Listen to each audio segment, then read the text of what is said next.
शिवाजी महाराज और अफजल खान कभी भाई भाई नहीं हो सकते।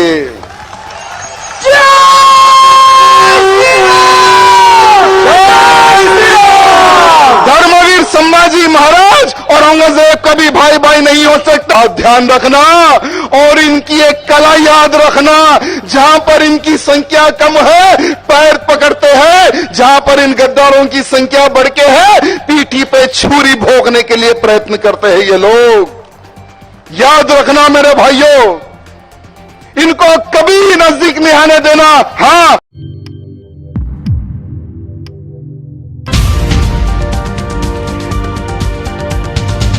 अस्सलामुअलैकुम, आदाब दोस्तों, मैं हूं शम्स सईद और आप देख रहे हैं हर खबर आप तक। दोस्तों, जो खबर मैं आज आपके साथ साझा करने वाला हूं और शेयर करने वाला हूं वो एक ऐसे शख्स से जुड़ी है जिसने ज़िंदगी का मकसद सिर्फ समाज में नफ़रत फैलाना बना लिया है।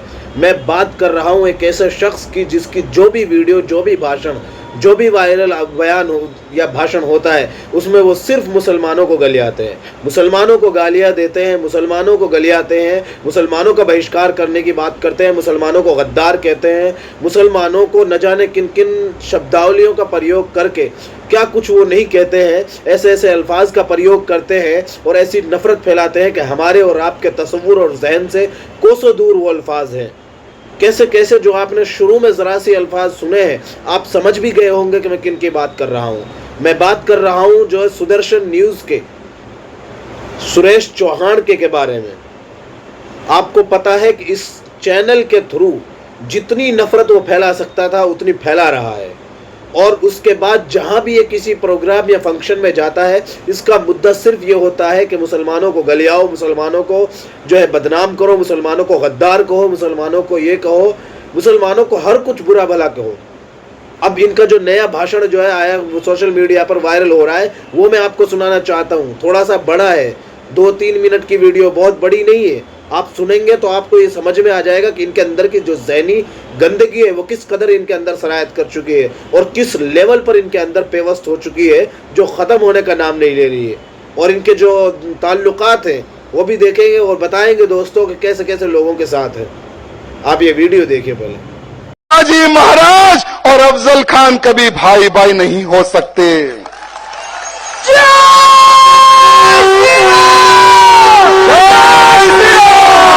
धर्मवीर संभाजी महाराज और औरंगजेब कभी भाई भाई नहीं हो सकते। भारत माता की जय, वंदे मातरम बोलने वाला और उसका विरोध करने वाला कभी भाई भाई नहीं हो सकते। ये बात ध्यान रखना और इनकी एक कला याद रखना, जहां पर इनकी संख्या कम है पैर पकड़ते हैं, जहां पर इन गद्दारों की संख्या बढ़ के है पीठी पे छुरी भोंकने के लिए प्रयत्न करते हैं ये लोग। याद रखना मेरे भाइयों, इनको कभी नजदीक नहीं आने देना। हाँ, अगर कोई हमारी विचारधारा से प्रभावित है तो हम विचार करेंगे कि किसको नजदीक आने देना है और किसको नजदीक आने नहीं देना है। हम 100 करोड़ हिंदुओं की वजह से इनका जीवन चलता है। अगर हम खरीदारी बंद कर देंगे तो ये लोग हमारे पैर पकड़ के बोलेंगे कि क्षमा कर दो। ना हम गाय काटेंगे, ना लोग जिहाद करेंगे, ना धर्मांतरण करेंगे। हम तो आपके छोटे भाई हैं, हमें भाई की तरह देखो। ये लोग आपके पैरों पर गिरेंगे, लेकिन हम तब सोचेंगे कि इनको भाई बनाना है या नहीं बनाना है। 1952 में वक्फ बोर्ड ने समाधि पर कब्जा किया और किसी हाजी अब्दुल की दरगाह बना दी। ये कौन है? ये किसकी दरगाह है भाई? कुछ इतिहासकारों ने, जो कि डुप्लीकेट इतिहास करता है, वो ये लिखते हैं कि 7 मौलवी आए और 7 माले की बिल्डिंग बनाए पहाड़ पे। एक मौलवी चढ़ता है, एक माले पे मर जाता है, दूसरा चढ़ता है, दूसरे माले पे मर जाता है, तीसरा, चौथा, 5वां, 7वां, यानी 7 के 7 लोग जो बूढ़े होते हैं वो लोग मर जाते हैं।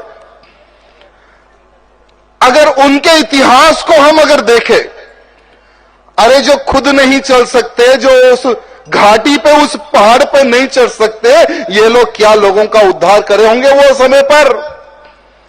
यह एक झूठी कहानी बताई गई है कि ये एक मौलवी थे, इन्होंने लोगों का उद्धार किया और ये उन्हीं की समाधि है। मैं उन गद्दारों को कहना चाहूंगा कि वो समाधि तुम्हारी नहीं, वो समाधि हमारी है।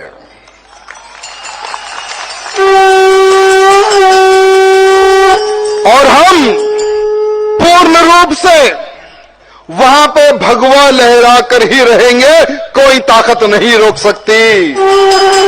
मुझे विश्वास है कि जिस तरह से अफजल की खबर उखाड़कर फेंक दी, नामो निशान मिटा दिया, उसी तरह से ये जो बनी हुए ये मौलवी की दरगाह, उसका भी नामो निशान मिट जाएगा, हमें विश्वास है। दोस्तों, आपने वीडियो देखा जिसमें साफ तौर पर वो मुसलमानों को गलियाता हुआ, मुसलमानों को जो है बुरा भला कहता हुआ नजर आ रहा है, मुसलमानों को गद्दार जैसे लफ्ज से जो है उनके लिए इस्तेमाल कर रहा है और उनको जो कहकर मुखातब कर रहा है। अब आप अंदाजा कीजिए कि एक मंच से एक चैनल के जो एंकर हैं प्लस एक जगह जगह पर जाने वाले एक स्पीकर बन गए हैं, क्योंकि जिस तरह की नफरत ये समाज में फैला रहे हैं, उससे ये एक ऐसे समुदाय और ऐसे लोगों का हितैषी और ऐसे लोगों का जो है पसंदीदा बन गए हैं जिनका मकसद समाज में नफरत को दिन ब दिन रात दिन पनपाना है।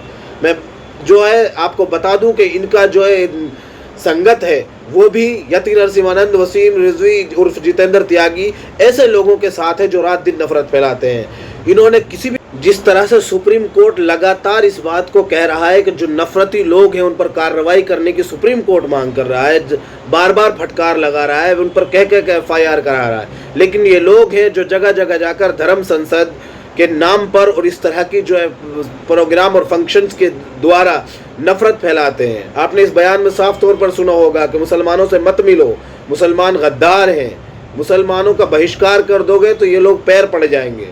अब आप अंदाजा कीजिए कि ये कैसे कैसे शब्दावली का प्रयोग कर रहा है।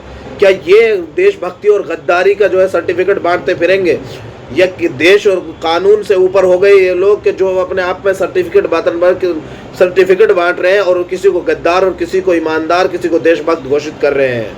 आप अंदाजा कीजिए, लोग सवाल कर रहे हैं कि आखिर कौन लोग हैं ऐसे जो ये इन लोगों को बचा रहे हैं जो रात दिन नफरत फैला रहे हैं, चाहे वो यति नरसिंहानंद हो, जितेंद्र त्यागी हो, और इन्हीं के जो ये बहुत सारे लोग हैं, कालीचरण जैसे संत महंत के नाम पर कितने सारे लोग ऐसे हैं जो समाज में रात दिन नफरत पनपा रहे हैं। अभी आपने कुछ दिनों पहले देखा होगा कि जंतर मंतर पे एक धरना हुआ जिसमें एक बाबा जी थे, महंत थे, उन्होंने ये बात कहा कि मैं तकरीबन 80-90 लोगों को अब तक जो है मार चुके हैं और सेंचुरी कर ही दम लेंगे।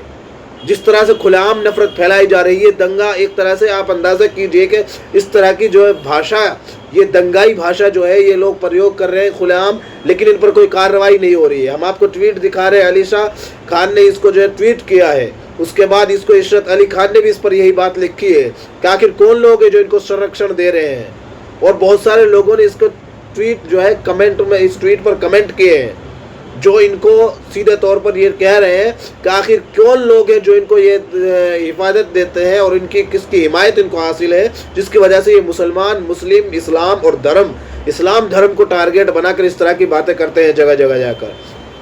ये कोई एंगल ऐसा नहीं छोड़ता है दोस्तों जिससे जो है समाज में नफरत ना फैले, खास तौर से मुस्लिम समाज को टारगेट बनाने के लिए हर एंगल और हर मुमकिन कोशिश करता है। आप इनका कोई भी भाषण और कोई भी वीडियो इनकी उठा के देख लीजिए, हर उस इशू पर ये जो है जहर अफशानी करता है जिसको इसमें ज़र्रा बराबर भी ये शक होता है कि मुसलमानों से टच हो जाएगा, मुसलमानों की जो है मुसलमानों का इसमें कहीं घुमा फिराकर मुसलमानों का जिक्र हो जाएगा। इनके ढेरों बयानात हैं। आखिर सवाल ये बनता है दोस्तों, और जनता इस बात को पूछ रही है, कौन है जो इनको हिफाजत दे रहे हैं, कौन इनको जो है संरक्षण दे रहे हैं, किनकी हिमायत इनको हासिल है। ये सवाल मैं आप पर छोड़े चलता हूं दोस्तों, लेकिन एक निवेदन ज़रूर करूंगा कि इस तरह के जितने भी लोग हैं, इस गंदी जहनीत के लोग, चाहे वो हिंदू हो, मुस्लिम हो, सिख हो, ईसाई हो, उन सब से दूर रहने की ज़रूरत है, उन सब का बहिष्कार करने की ज़रूरत है ताकि ऐसे लोग सही रास्ते पर आ सकें। अंत में आपसे निवेदन है दोस्तों कि आप हमारे इस चैनल को सब्सक्राइब ज़रूर कीजिएगा ताकि वो खबरें आप तक पहुँचती रहें जिनको गोदी मीडिया नहीं दिखाता है।